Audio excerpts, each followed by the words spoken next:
प्रदेश में गणेशोत्सव की धूम है। देश भर में गणपति बप्पा मोरिया की गूंज है। क्या आम और क्या खास, सभी बप्पा के प्रेम में रंगे हुए हैं।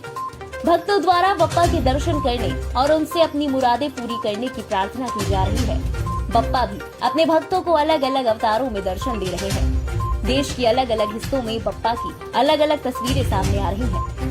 इसी बीच यूपी की राजधानी लखनऊ के गोमती नगर क्षेत्र में पत्रकारपुरम चौराहे पर पिछले वर्षों की भांति इस वर्ष भी बेहद विशाल पंडाल सजाकर गणपति बप्पा की लगभग 13 फीट ऊंची भव्य एवं दिव्य प्रतिमा स्थापित की गई है, जिसके दर्शन के लिए हर रोज श्रद्धालुओं का जनसैलाब उमड़ रहा है। यहाँ दर्शन करने के लिए हजारों की संख्या में लोग पहुँच रहे हैं। बाहर से देखने पर ये भव्य पंडाल किसी विशाल राजमहल की तरह लगता है। अंदर प्रवेश करते ही पूरा वातावरण भगवान गजानन के मंत्रमुग्ध कर देने वाले दिव्य रूपों से अलंकृत दिखता है। पंडाल के अंदर और बाहर श्रद्धालुओं के बैठने की विशेष व्यवस्था की गई है। शाम 7 बजे यहाँ गणपति बप्पा की आरती में बड़ी संख्या में श्रद्धालु सम्मिलित होते हैं। इसके बाद जागरण कलाकारों द्वारा भक्तिमय गीतों की प्रस्तुतियाँ दी जाती हैं, जिसमें देर रात तक श्रद्धालु भक्ति रस में सराबोर रहते हैं। गणपति विसर्जन तक भिन्न भिन्न झांकियों की प्रस्तुति और भजन संध्या होगी, जिसमें सुंदरकांड इत्यादि कार्यक्रम होते रहेंगे। वहीं 9 सितंबर को विसर्जन करने के बाद भव्य भंडारे का आयोजन किया जाएगा। बताते चले कि सारे पंडाल का कार्यक्रम पूरी तरह सीसीटीवी की देखरेख में रहता है। वहीं यहाँ भक्तों को फ्री वाईफाई की सुविधा भी दी गई है। गौरतलब है कि पिछले 2 सालों से कोरोना की वजह से लोग गणेशोत्सव बड़े सादे तरीके से मना रहे थे, तो वहीं इस बार कोरोना के बाद ये पहली बार है जब बड़े ही हर्षोल्लास के साथ गणेशोत्सव मनाया जा रहा है। और अब अंतिम खबर, झारखंड के देवघर एयरपोर्ट की सुरक्षा में सेंध लगाने व रात में चार्टर्ड टेक ऑफ कराने का दबाव बनाने के आरोप में बीजेपी के बड़े नेता मनोज तिवारी व सांसद निशिकांत दुबे पर पुलिस में मामला दर्ज होने से सियासत गर्मा गई है। एयरपोर्ट प्रबंधन के शिकायत के बाद यह कार्रवाई की गई। क्या है पूरा मामला, जानने के लिए देखिए हमारी स्पेशल रिपोर्ट। झारखंड के देवघर एयरपोर्ट के एयर ट्रैफिक कंट्रोलर यानी एटीसी पर दबाव बनाने, रात में चार्टर्ड प्लेन टेक ऑफ कराने के मामले में भाजपा सांसदों समेत 9 के खिलाफ एफआईआर दर्ज की गई है, जिसमें बीजेपी सांसद मनोज तिवारी, निशिकांत दुबे व उनके दोनों बेटे भाजपा नेता कपिल मिश्रा का नाम शामिल है। सुरक्षा प्रभारी सुमन आनंद की शिकायत पर 1 सितम्बर को कुंडा पुलिस स्टेशन में प्राथमिकी दर्ज की गयी थी, जिसमें कहा गया है कि उक्त व्यक्तियों ने जबरन एटीसी कक्ष में प्रवेश कर कई सुरक्षा मानकों का उल्लंघन किया है और अधिकारियों पर टेक ऑफ कराने के लिए दबाव डाला है। शिकायत पत्र में सभी पर दबाव बनाकर जबरन एटीसी क्लियरेंस लेने का भी आरोप लगाया गया है। बता दें कि बीजेपी नेता दुमका छात्रा हत्याकांड के मामले में परिजनों से मिलने झारखंड पहुंचे थे। देवघर एयरपोर्ट से शाम 6 बजे तक ही उड़ान की इजाजत थी, लेकिन बीजेपी नेताओं ने जबरन शाम 5:30 पर क्लियरेंस लेने का दबाव बनाया। इस घटना के बाद ही अधिकारी ने एयरपोर्ट की सुरक्षा का हवाला देते हुए पुलिस थाने में इसकी शिकायत दर्ज कराई है। दोनों सांसदों निशिकांत दुबे और मनोज तिवारी और हवाई अड्डे के निदेशक सहित 9 लोगों पर आईपीसी की धारा 336 यानी दूसरों की जान या व्यक्तिगत सुरक्षा को खतरे में डालने वाला कार्य, 447 आपराधिक अत्याचार के लिए सजा, 448 घर अत्याचार के लिए सजा के तहत मामला दर्ज किया गया है। दरअसल देवघर एयरपोर्ट में शाम 6 बजे के बाद फ्लाइट टेक ऑफ करने की सुविधा नहीं है। ऐसे में बीजेपी नेताओं ने एटीसी रूम घुसकर जबरन दबाव बनवाया था, जिन्हें बाद में क्लियरेंस भी मिल गई। डीएसपी ने अपनी शिकायत में लिखा है कि जब एटीसी कंट्रोल रूम पहुंचे तो वहां एयरपोर्ट के director Sandeep Dhingra, chartered plane के पायलट पहले से ही मौजूद थे। उस समय चार्टर्ड प्लेन के पायलट ने एटीसी स्टाफ पर दबाव डाला था। कुछ देर बाद सांसद और उनके दोनों बेटे भी वहाँ पहुँच गए। डीएसपी ने लिखा है कि दबाव से उन्हें क्लियरेंस भी मिल गया है। पायलट और बाकी लोग थोड़ी देर में देवघर एयरपोर्ट से निकल गए। इधर इस मामले को बढ़ता देख गोंडा सांसद निशिकांत दुबे ने सोरेन सरकार पर निशाना साधा है। उन्होंने ट्वीट कर लिखा है कि पीड़ित परिवार से हम मिलने गए तो आप इतना बौखला गए कि पेड सिस्टम हमें गाली देने लगा। झारखंड के इस्लामीकरण से त्रस्त परिवार के इंसाफ की लड़ाई केस मुकदमे से बंद नहीं होगी। अब देखना है कि इस मामले पर क्या कुछ कार्यवाही की जाती है। शाहाबाद हरदोई नगर में चल रहे 5 दिवसीय गणेश महोत्सव का आज गणेश प्रतिमा के विसर्जन के साथ समापन हो गया। नगर के चौक में भगवान दास मंदिर में गणेश चतुर्थी के दिन गणेश प्रतिमा को स्थापित कर 5 दिवसीय गणेश महोत्सव का आयोजन चल रहा था। जिसमें आज कई मनमोहक झांकियों के साथ पूरे नगर में विसर्जन जुलूस निकाला गया, जो सरदारगंज पुलिस चौकी से शुरू होकर चौक, सराफा बाजार, गिगियानी, घंटाघर, घास मंडी, तिराहा, गुलाब बैंड चौराहा से बस स्टैंड, अल्लाहपुर से भेजा चौराहे होते हुए पिपरिया घाट पहुंचा, जहां गणेश प्रतिमा का नदी में विसर्जन किया गया। अपर पुलिस अधीक्षक दुर्गेश कुमार, क्षेत्रीय अधिकारी हेमंत उपाध्याय, कोतवाल सुरेश मिश्र सुरक्षा की कमान संभाले मुस्तैद रहे। शाहबाद, पाली, पचटेरवा, मंजिला चारों थानों का पुलिस बल जुलूस की शांति व्यवस्था में लगा रहा। इस विसर्जन यात्रा में आयोजक मंडल ने के रमन गुप्ता, धनेश मराठा, धनाजी सहित सैकड़ों महिलाओं व पुरुष भक्तों ने भाग लिया। युवाओं ने भी शांति का प्रदर्शन कर बड़ी संख्या में जुलूस की भव्यता को बढ़ाया। मदन सिंह राठौर की रिपोर्ट। मंडल की विसर्जन शोभा यात्रा पुलिस चौकी सरदारगंज से प्रारंभ होकर चौक, घास मंडी, तिराहा, बस स्टैंड, अल्लाहपुर होते हुए पिपरिया घाट के लिए रवाना होगी। हम लोग सभी से अनुरोध कर रहे हैं, जिन लोगों के पास 4 पहिया वाहन है वही पिपरिया घाट पर जाएं। और कार्यक्रम बहुत ही बड़ा भव्य आयोजन है। इस आयोजन में सभी लोग अपना सहयोग करें। तिरंगा यात्रा क्या है? इसमें आज़ादी के 75 वर्ष पूर्ण होने पर आदरणीय मोदी जी के निर्देशानुसार हम लोग पूरे वर्ष अमृत महोत्सव के माध्यम से तिरंगा यात्रा का बीच में आयोजन कर रहे हैं और सभी सम्मिलित हमारे जो कार्यकर्ता बंधु हैं संगठन से। देश के कई राज्यों में जहां मिड डे मील के नाम पर अक्सर शिकायतें सामने आती रहती हैं, ऐसे में जालौन का एक विद्यालय अपनी अलग पहचान बनाए हुए है, जहां पर बच्चों को मिड डे मील में खाने के लिए पनीर, पूरी और रसगुल्ले से लेकर मिठाई, फल और आइसक्रीम तक दी जाती है। ये सब यहाँ के प्रधान और शिक्षक के प्रयास से संभव हो पा रहा है। दरअसल जालौन के मलकपुरा उच्च प्राथमिक विद्यालय में बच्चों को मिड डे मील मेन्यू के अलावा छात्रों को पनीर, पूरी, सब्जी, छोले, रसगुल्ले, मिठाई, खीर, आइसक्रीम और फल जैसी तमाम सारी चीजें थाली में परोसी जाती हैं। विद्यालय की प्रधानाध्यापिका श्यामा देवी ने बताया कि स्कूल में बच्चों को मिड डे मील में तरह तरह के व्यंजन परोसे जाते हैं। थाली का ये भोजन पौष्टिक तो होता ही है, इसके अलावा कैलोरी से भरपूर होता है।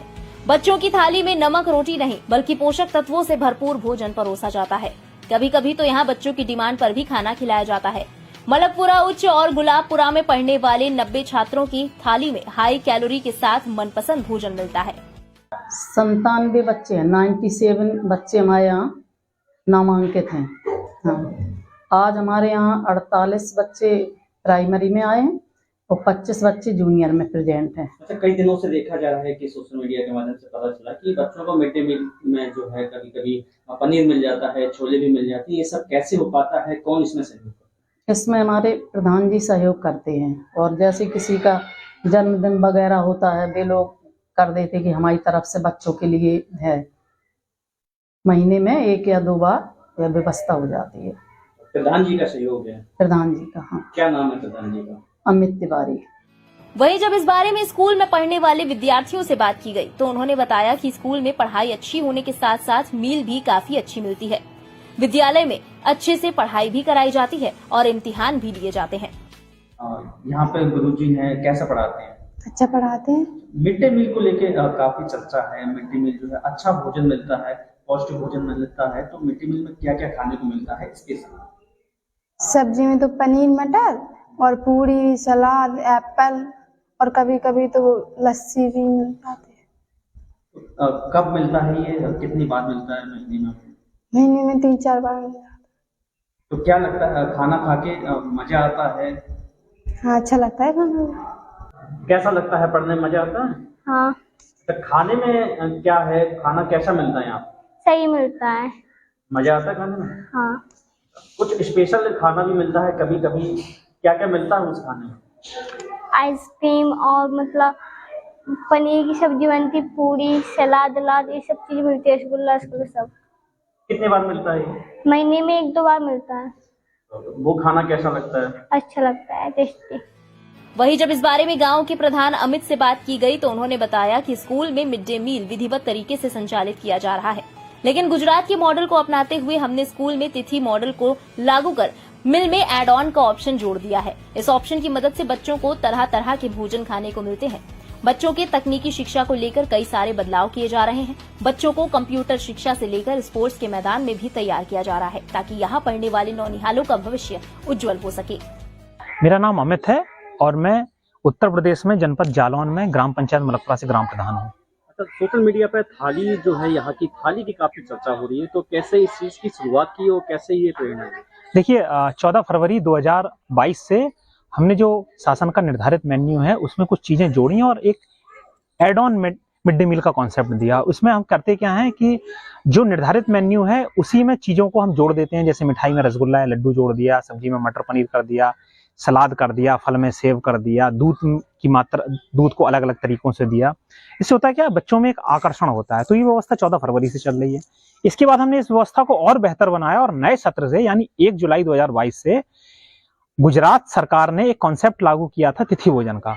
तो हमने उस कॉन्सेप्ट को अपने यहाँ लागू कर दिया। ये कॉन्सेप्ट गवर्नमेंट ऑफ इंडिया द्वारा रिकॉग्नाइज्ड है, एप्रिसिएटेड है और अन्य राज्यों के लिए स्वैच्छिक है।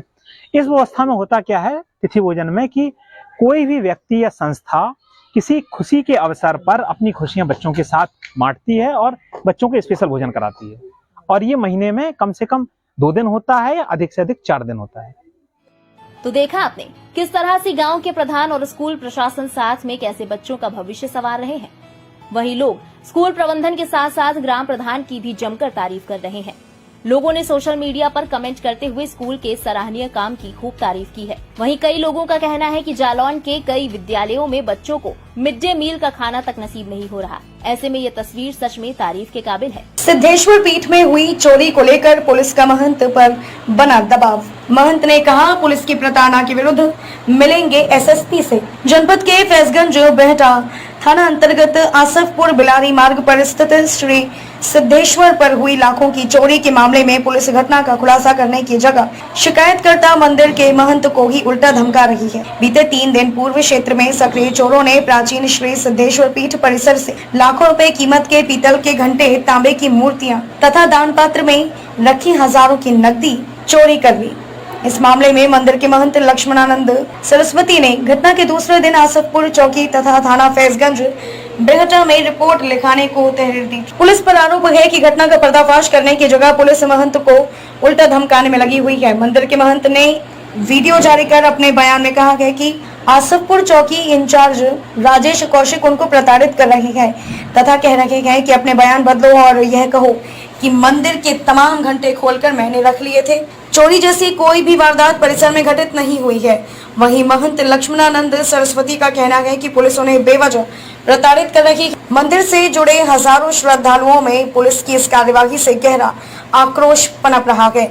आसपास के ग्रामों के ग्रामीणों में चौकी पुलिस के प्रति जबरदस्त आक्रोश है। मंदिर के महंत का कहना है कि कार्यवाही न होने पर वह सैकड़ों श्रद्धालुओं के साथ जिला मुख्यालय पर पहुंचकर वरिष्ठ पुलिस अधीक्षक से घटना के खुलासा करने तथा लापरवाह पुलिस कर्मियों के विरुद्ध कार्यवाही की मांग करेंगे। Bureau report. आपका नाम बाबा? लक्ष्मणानंद पर। अच्छा, तो आप कहाँ रह रहे हैं इस समय? पुल पे। तो क्या मामला हुआ था बाबा? यहाँ पे चोरी हो गई बेटा। अच्छा, तो लगभग कितने घंटे थे? घंटे तो 2 मेन गेट पे तो 50-50 किलो के थे। ठीक। और पूरे मंदिर में छोटे बड़े 20-25 घंटे थे। अच्छा। तो और साथ में और क्या वो घंटों के अलावा और क्या गया? और एक भोले बाबा का नांग गया, वो धूना से तांबे का लोटा भी ले गए। अच्छा, सामान गया। अच्छा, तो दान पात्र तोड़ के उसमें से पैसा ले गए। ठीक। तो आपने जो है इसकी सूचना जो है पुलिस के लिए दी थी। फिर क्या हुआ? तो 112 नंबर आई थी। ठीक। और इसके बाद में चौकी से भी पुलिस आई, लेकिन अभी तक हुआ कुछ नहीं। अच्छा, चौकी पुलिस ने क्या कहा इस मामले में? इस मामले में अभी उन्होंने कुछ नहीं कहा, वो तो मामले को दबाने का प्रयास कर रहे हैं। अच्छा। इंचार्ज तो ऐसा सोच रहे कि मैं बयान बदल जाऊं। अच्छा, दबाव बना रहे थे आपको बयान बदलने के लिए? दबाव बना रहे ऐसा कि मैं ना कहूं कि यहाँ चोरी हो गई। वो कह रहे कि आप ये बताओ कि मैंने घंटा उतार के रख लिए। अच्छा, चौकी इंचार्ज बोल रहे थे इस चीज के लिए। तो आपने क्या बोला उनसे फिर? मैंने बोला कि वो समाज का आश्रम है, ये समाज हमसे पूछेगी कि ये घंटा कहाँ गए, तो मैं कहाँ से दिखाऊंगा उनको घंटा। राजधानी लखनऊ स्थित प्रेस क्लब में शनिवार को लोक भारती की तरफ से पर्यावरण संरक्षण को लेकर एक प्रेस कॉन्फ्रेंस की गई। जिसमें पर्यावरण प्रेमी गणेश महोत्सव को लेकर मोनिका भोलभाल ने मिट्टी के गणेश और लक्ष्मी की मूर्ति का पूजा में प्रयोग करने की सलाह दी। उन्होंने कहा कि इससे मूर्ति के विसर्जन में कोई दिक्कत नहीं आएगी, साथ ही जल भी दूषित नहीं होगा। उन्होंने बताया कि यह देखकर दुख होता है कि पूजा आदि संपन्न होने के बाद देवी देवताओं की मूर्तियों को इधर उधर नदियों में फेंक दिया जाता है, जिससे एक तरफ जहां देवी देवताओं का अपमान होता है, वहीं दूसरी ओर नदियां भी दूषित होती हैं। इनसे बचने के लिए और पर्यावरण संरक्षण के उद्देश्य से उन्होंने कच्ची मिट्टी के लक्ष्मी गणेश और दिए बनवाकर जन सामान्य में पेश किए हैं, जिन्हें घर में ही एक बाल्टी पानी में 1 घंटे तक रखकर विसर्जित किया जा सकता है। इस प्रकार का विसर्जन सम्मानजनक है और नदियों को भी दूषित होने से बचाता है। वहीं मोनिका भोलभाल ने बताया कि पर्यावरण संरक्षण का एक जरूरी हिस्सा रसोई घर के कचरे का समुचित प्रबंधन भी है, क्योंकि रसोई घर के कचरे इधर उधर फेंकने से होने वाली गंदगी से पर्यावरण दूषित होता है। वहीं होने वाली गंदगी से मक्खी, मच्छर, बैक्टीरिया, वायरस समेत तमाम बीमारियां भी फैलती हैं, जिससे निपटने के लिए लोक भारती की तरफ से कचरा निस्तारण पात्र विकसित किया गया है, जिसमें एक रसायन के साथ रसोई का कचरा डालने से वह तरल खाद में बदल जाता है, जिसे घरों के गमलों में प्रयोग किया जा सकता है, जिसमें ना तो कोई दुर्गंध पैदा होती है और घर पूरी तरह से साफ भी बना रहता है। आपको बता दें कि मोनिका भोलभाल नगर निगम के सभी वार्ड में कार्यक्रम करके कचरा निस्तारण पात्रों को मुफ्त में बांट रही हैं।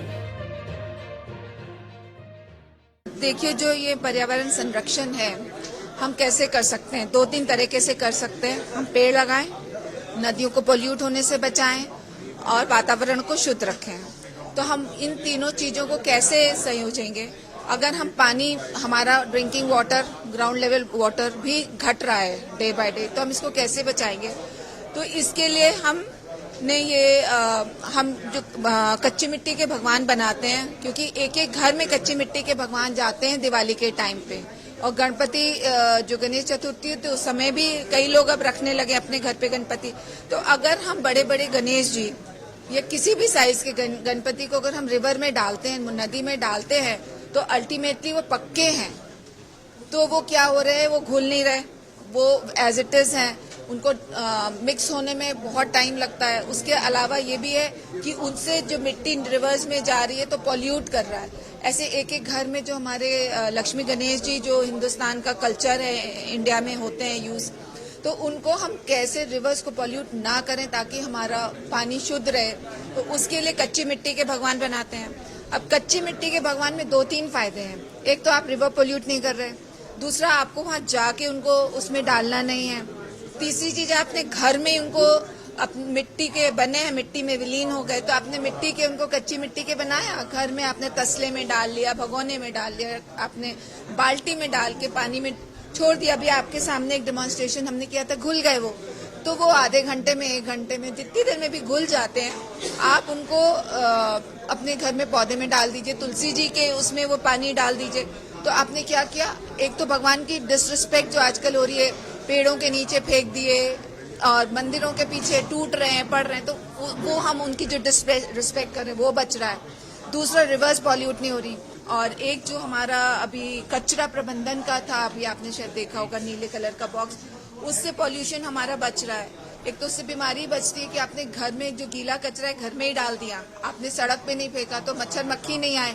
जब मच्छर मक्खी नहीं आएंगे, बदबू नहीं फैलेगी, गंदगी नहीं फैलेगी, तो आपको बीमारियां नहीं होंगी। मच्छर मक्खी से जो बीमारियां फैलती हैं वो उससे आप बिलसी में रिश्ते हुए तार भतीजों ने चाची को ही मार डाला। बदायूं जनपद के थाना व नगर बिलसी में भतीजों ने चाची की हॉकी और डंडों से पिटाई कर उन्हें मौत के घाट उतार दिया। बताते हैं कि झगड़ा मामूली कूड़ा डालने को लेकर हुआ था। इस घटना से पूरे मोहल्ले में सनसनी फैल गई है। परिवार और मोहल्ले के सूत्रों के अनुसार मोहल्ला नंबर 6 निवासी कृष्ण अवतार और उनके भाई सोहनलाल की पत्नी रामलली 55 वर्षीय से कूड़ा उठाने को लेकर विवाद हो गया, जिसमें कृष्ण अवतार, उनका बेटा रामनिवास और बेटे की बहुओं सहित परिवार के लोगों ने लाठी डंडे और हॉकी से हमला बोल दिया। इतना मारा कि उनकी मौके पर ही मौत हो गई। मामला आज सुबह लगभग 9 बजे का है। घटना की सूचना पर कोतवाली प्रभारी देवेंद्र सिंह धामा मय फोर्स के साथ मौके पर पहुंच गए। महिला को अस्पताल ले जाया गया, जहां डॉक्टरों ने उसे मृत घोषित कर दिया। पुलिस ने कुछ लोगों को हिरासत में लिया है पूछताछ चल रही है और रिपोर्ट दर्ज कराने की तैयारी भी की जा रही है। बिलसी नगर में दिन दहाड़े हुई हत्या की वारदात को लेकर सनसनी फैल गई है। पुलिस ने जिन 2 लोगों को हिरासत में लिया है उनसे पूछताछ जारी है। पुलिस द्वारा मोहल्ले वासियों से पूछताछ की जा रही है, लेकिन मोहल्ले के लोग इस मामले को लेकर पुलिस को कुछ बताने से रह खा रहे हैं। मोहल्ले में इस मामले को लेकर तरह तरह की चर्चाएं व्याप्त हैं। Bureau report. आपकी पत्नी की क्या मामला था? मामला यह हो कि गाड़ी हुआ कर रहे हैं तो भैया हम थारे दरवाजे पे हम 2 जने हैं, ये सब भिड़ गए। ये संग के दिन में मेरे अमीर साहब के सब घर भिड़ गए, मारने को बिल्ले मार गई। क्या मारा जिससे मृत्यु हो गई? जब हम तो भैया मेरे डंडा है और हॉकी। कौन लोग थे? ये है तो हमारे परिवार के। कौन लगते हैं आपके? वो हमारे भतीजी लागत है, भैया है। आपके सगे भाई हैं? हाँ। हैं? क्या नाम था? कृष्णोतार। कृष्णोतार। मारा किसने था? कृष्णोतार ही भिड़े हैं और बबू सब भिड़ गए, लोड़ा भिड़ गए। अच्छा। हाँ। बबुआ ने क्या नाम है? बबुआ के बेटे क्या नाम है? बेटे का नाम बताओ। बेटे का नाम रामनिवास है। रामनिवास। अर्जुन। और क्या वजह थी जो कि भिड़े थे आप पर? भैया भगवान जाने। आपको नहीं पता? ना तो लड़ाई की कोई तो वजह होगी। क्या वजह से लड़ाई हुई? लड़ाई की वजह तो होगी कोई ना कोई। ऐसा तो है ना कि बिना वजह के कोई बात कूड़े का विवाद था। कूड़े के विवाद में मतलब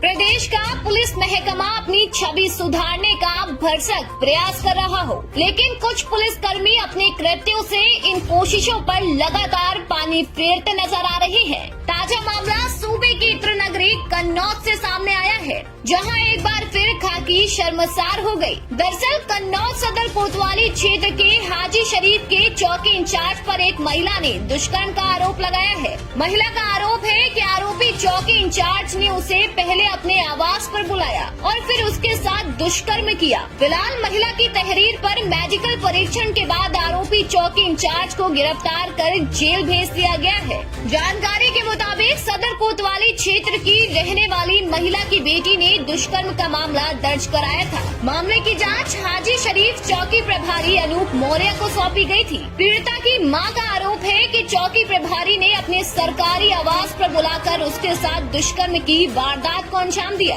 वहीं दी गई तहरीर में महिला का आरोप है कि उसकी बेटी ने दुष्कर्म के आरोपियों की गिरफ्तारी के संबंध में रिपोर्ट दर्ज कराई। इसी मामले की जानकारी देने के लिए वो बीते 27 तारीख को हाजी शरीफ चौकी गई थी, जिस पर चौकी प्रभारी अनूप कुमार मौर्य ने अगले दिन आवास पर बुलाने की बात कही। अगले दिन जब एक चौकी इंचार्ज के घर पहुंची तो वहां पर आरोपी ने महिला के साथ दुष्कर्म जैसी घिनौनी वारदात को अंजाम दिया। वहीं इस मामले में एसपी कुंवर अनुपम सिंह ने बताया कि महिला ने चौकी इंचार्ज पर अपनी सरकारी आवास पर बुलाकर रेप करने का गंभीर आरोप लगाया है। महिला की तहरीर पर चौकी इंचार्ज पर मुकदमा दर्ज करने का आदेश दिया गया है। थाना कन्नौज कोतवाली के प्रकरण के संबंध में अवगत कराना है कि कन्नौज कोतवाली पर नियुक्त चौकी इंचार्ज के विरुद्ध वादिया ने तहरीर दी है कि उक्त चौकी इंचार्ज ने एक मुकदमे की जांच से संबंधित मामले में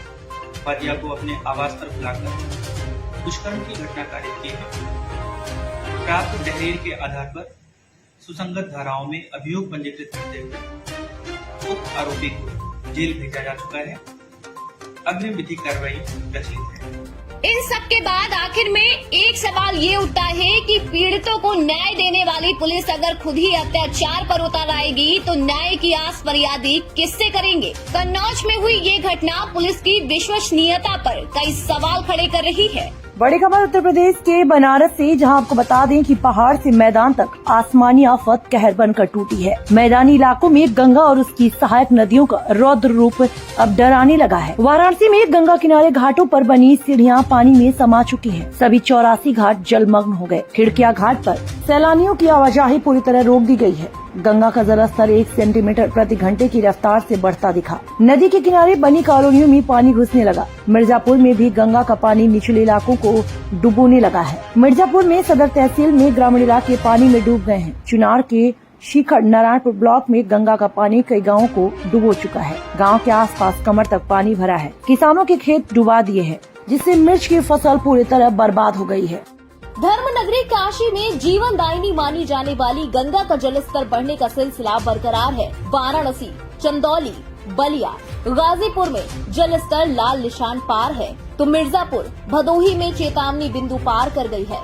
बलिया में गंगा उच्चतम बाढ़ बिंदु के नजदीक पहुंच गई है। पूर्वांचल के सैकड़ों गांवों में भी बाढ़ का असर है। बाढ़ से बचने के लिए लोग अपना घर उजाड़ कर सुरक्षित स्थानों पर पहुंचने की जंग लड़ रहे हैं। गंगा का रौद्र रूप देखकर किनारे बसे लोग दहशत में जी रहे हैं। अगले 24 घंटे तक अगर गंगा का यही तेवर बना रहा तो कई और इलाकों में भी पानी तबाही की कहानी लिखने लगेगा। वाराणसी में गंगा लाल निशान से 33 सेंटीमीटर ऊपर बह रही है। गंगा के रौद्र रूप के कारण वरुणा और असी में पलट प्रवाह से आम जनजीवन पूरी तरह से अस्त व्यस्त हो गया है। केंद्रीय जल आयोग के अनुसार भोर में गंगा के जलस्तर के बढ़ाव में कमी आई। गंगा का जलस्तर सुबह से 1 सेंटीमीटर प्रति घंटे की रफ्तार से बढ़ रहा है। काशी वासियों को मां गंगा अब डराने लगी है। वाराणसी में गंगा की उफनाई लहरें श्री काशी विश्वनाथ कॉरिडोर में प्रवेश कर गयी। दूसरी तरफ गंगा ने 80 घाट को पूरी तरह से डुबो दिया है। वरुणा कॉरिडोर पूरी तरह डूब चुका है। तटवर्ती करीब दर्जन भर मोहल्लों में लोग राहत शिविर में शरण लिए हुए हैं। ढाब और गोमती के पास के इलाकों में सैकड़ों एकड़ फसलें डूब गई हैं। दूसरी ओर स्थिति का अंदाजा इस बात से लगाया जा सकता है कि काशी स्थित 84 घाट और सीढ़ियां पहले ही पानी में डूब चुके थे। इस वजह से डूब चुके सभी 84 गंगा घाटों में शमशान घाट हरिश्चंद्र भी है, जिसकी वजह से शवों का अंतिम संस्कार घाट से लगने वाली गलियों में किया जा रहा है। इतना ही नहीं, गलियों में शवदाह के चलते इलाके के लोग या तो धीरे धीरे पलायन कर रहे हैं या फिर शवदाह के धुएं, राख और ताप के चलते अपनी खिड़कियों को चुनवाना उन्होंने शुरू कर दिया है। वहीं प्रशासन के द्वारा बचाव कार्य तेजी से किया जा रहा है, जहां एनडीआरएफ 24 घंटे राहत और बचाव कार्य में जुटी है। पहले से ज्यादा नाव और लाइफ जैकेट्स के साथ पूरे समय एनडीआरएफ के जवान बाढ़ ग्रस्त इलाकों में प्रभावित लोगों तक पहुंचकर उनकी मदद कर रहे हैं। वहीं वाराणसी बाढ़ से कराह रहा है। खुद पीएम मोदी ने स्थानीय अधिकारियों से बाढ़ की स्थिति की जानकारी ली। पीएम ने अधिकारियों को लोगों की हर संभव मदद करने के निर्देश दिए हैं। पीएम ने अफसरों से कहा कि किसी भी विशेष सहायता की जरूरत महसूस हो तो उन्हें सीधे अवगत कराएं। मंडलायुक्त ने पीएम को लगातार बढ़ते नदियों के जलस्तर से राहत शिविरों की व्यवस्था और प्रशासनिक तैयारियों की जानकारी दी। वहीं सूबे के मुखिया योगी आदित्यनाथ ने भी अफसरों को लोगों की मदद करने के कड़े निर्देश दिए हैं। गौरतलब है कि जब तक पहाड़ी क्षेत्रों में भारी बारिश होती रहेगी, तब तक यूपी के पूर्वांचल के इलाकों में बाढ़ का खतरा बना रहेगा। आपने चेन स्नेचिंग की कई घटनाओं के बारे में तो जरूर सुना होगा और देखा भी होगा कि किस तरह से बदमाश चेन या सोने के आभूषण लेकर मौके से फरार हो जाते हैं। दरअसल ताजा मामला उत्तर प्रदेश के आजमगढ़ से सामने आया है, जहां चेन स्नेचिंग का लाइव वीडियो कैमरे में कैद हो गया। वहीं वीडियो में आप साफ तौर पर देख सकते हैं कि किस तरह शातिर घटना को अंजाम देता है और मौके का फायदा उठाकर फरार हो जाता है। फिलहाल आजमगढ़ शहरी क्षेत्र में लूट व स्नेचिंग की घटनाओं को अंजाम देने वाला ये शातिर लुटेरा मुठभेड़ में घायल हो गया। वहीं पुलिस ने उसे गिरफ्तार कर इलाज के लिए भर्ती कराया है। साथ ही आरोपी के पास से पुलिस ने अवैध तमंचा व चेन भी बरामद की है। जानकारी के मुताबिक शहर कोतवाली क्षेत्र में इन दिनों चेन स्नेचिंग की घटनाएं बढ़ गई थी। अभी कुछ दिन पहले ही हीरापट्टी मोहल्ले में महिला के गले से बाइक सवार ने चेन छीन लिया। वहीं चेन स्नेचर की सारी करतूत सीसीटीवी कैमरे में कैद हो गई, जिसके आधार पर चेन स्नेचर की पहचान सुमित उपाध्याय के रूप में की गई। सुमित पुलिस की पकड़ में नहीं आ सका था, जिसके बाद एसपी अनुराग आर्या ने बदमाश के खिलाफ 25,000 का इनाम घोषित कर दिया। वहीं उन्होंने बताया कि चेन स्नेचिंग की घटना को अंजाम देने के बाद आरोपी बैठोली पुलिया के रास्ते से भाग रहा था। हालांकि वहां पुलिस पहले से वाहन चेकिंग कर रही थी। इसी दौरान पुलिस को एक बाइक सवार युवक आता दिखाई दिया।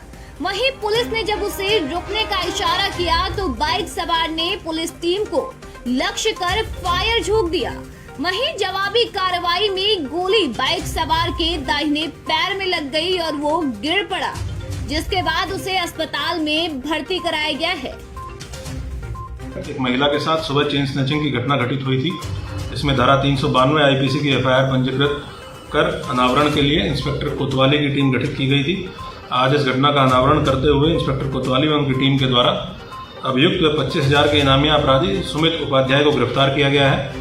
इस दौरान इसके द्वारा पुलिस पार्टी पर फायर किया गया। आत्मरक्षा कंट्रोल्ड फायरिंग में इसके दाहिने पैर में गोली लगी है। उपचार के लिए इसको जिला अस्पताल भेजा गया है।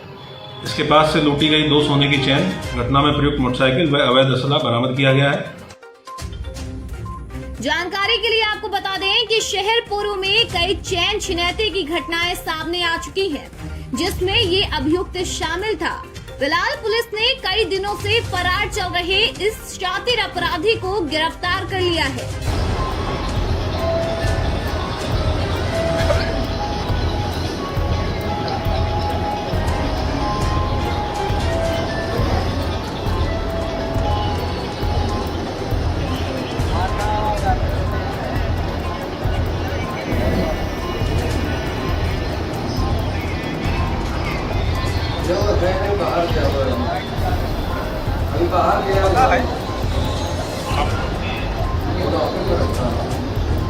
राजप्रयाग की पावन नगरी जो संपूर्ण भारतवर्ष की या फिर विश्व की सबसे विशेष नगरी है, वहां संगम के पावन तट पर जो आराध्य देवी देवताओं का पूजन स्थल है, वहां पर लोगों ने नाव में बैठ करके मुर्गा पार्टी किया। यह मेरी आस्था के साथ खुलेआम अपमान करने की एक साजिश है। हिंदू देवी देवताओं का प्रत्यक्ष रूप से अपमान करना कहीं न कहीं से यह राष्ट्रद्रोहियों की एक सोच बनती जा रही है। वो आए दिन किसी मंदिर में, किसी स्थान पर, संत महात्माओं के स्थल पर अथवा तीर्थ में ऐसे उपद्रव करते रहते हैं। हम प्रदेश सरकार से मांग करते हैं ऐसे लोगों पे तत्काल रास्ता की कार्रवाई करती हुई उनको मुकदमा लिख करके जेल भेजा जाए और ऐसा एक कानून बनाया जाए, कोई व्यक्ति मंदिर में, देवालय में, तीर्थ में, धार्मिक स्थलों पर यदि ऐसी हरकत करता है तो उसे कठिन से कठिन सजा दी जाए, क्योंकि यह पूरे देश के आस्थावान भक्तों के साथ एक बहुत बड़ी साजिश है। उनके आस्था पर कुठाराघात है, हिंदू देवी देवताओं का खुलेआम अपमान है और इन लोगों के साथ जो राजनीतिक लोगों का समर्थन प्राप्त है, इसीलिए इनका मनोबल बढ़ता जा रहा है। इन लोगों के खिलाफ भी सरकार को कानून बनाना चाहिए कि ऐसी हरकत जो लोग भी करेंगे वो निश्चित रूप से जेल के सलाखों के पीछे जाएंगे और भविष्य में ऐसी गुस्ताख वाली प्रवृत्ति फिर जन्म न लेने पाए। देखिए, एक वीडियो हमारे संज्ञान में भी आया जिसमें एक नाव पे किसी द्वारा हुक्का टाइप की चीज़ का सेवन किया जा रहा है और साथ ही साथ जो वीडियो में उससे प्रतीत हो रहा है कि नॉनवेज उस पर रखा हुआ है। इस वीडियो की जांच कराई जा रही है, आइडेंटिफाई कराया जा रहा है कि ये व्यक्ति कौन है।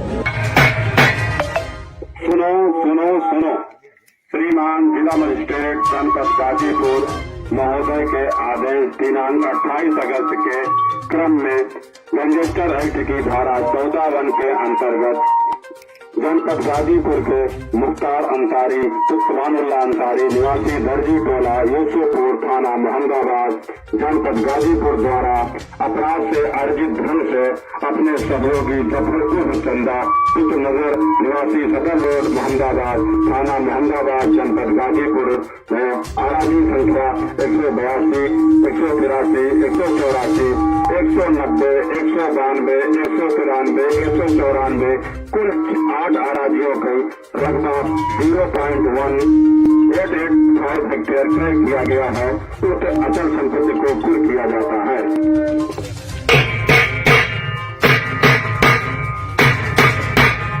गत कुछ दिनों में अपराध और अपराध नियंत्रण को दृष्टिगत रखते हुए माफियाओं के खिलाफ लगातार कार्रवाई की जा रही है।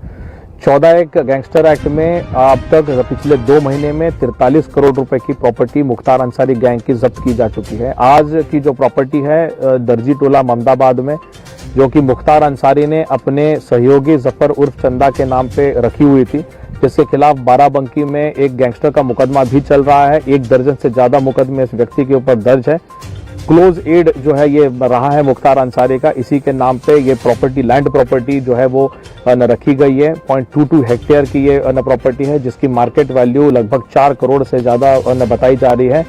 इस तरीके से अब तक लगभग 48 CR की प्रॉपर्टी इस व्यक्ति की जो है वो जब्त की जाए। गुरुग्राम में पिछले 24 घंटे के दौरान एक के बाद एक कर 3 हत्याओं की खबर ने साइबर सिटी को दहला कर रख दिया। अपराधियों ने दिन दहाड़े भाजपा नेता और सोहना मार्केट कमेटी के पूर्व चेयरमैन सुखबीर की गालियों से बून कर हत्या कर दी। आपको बताएं, पुलिस इसकी जांच शुरू कर पाती और हत्यारों तक पहुंचती उससे पहले ही अपराधियों ने घोड़ाकला में स्क्रैप डीलर को गोली मारकर हत्या कर दी। पुलिस इस मामले में जांच कर पाती उससे पहले ही नाथुपुर गांव में एक युवती को अधनग्न शव बरामद किया गया। बताया जा रहा है कि युवती की गला घोंटकर हत्या की गई, जिसके बाद साइबर सिटी में हड़कंप मच गया और पुलिस तीनों हत्यारों की गुत्थी सुलझाने में जुट गई। फिलहाल पुलिस तीनों मामलों के संबंध को लेकर जांच में जुटी है। इधर एक दिन में हुई 3 हत्याओं पर कांग्रेस ने कानून व्यवस्था पर सवाल उठाए। साथ ही कांग्रेस नेता पंकज जाबड़ ने कहा कि विश्व के मानचित्र पर साइबर सिटी और मेडिकल के रूप में अपनी पहचान बनाने वाले गुरुग्राम को क्राइम सिटी के नाम से नई पहचान मिली है। इस क्राइम सिटी में कानून व्यवस्था पूरी तरह से चौपट हो गई और लोग सुरक्षा को लेकर खासे चिंतित हैं।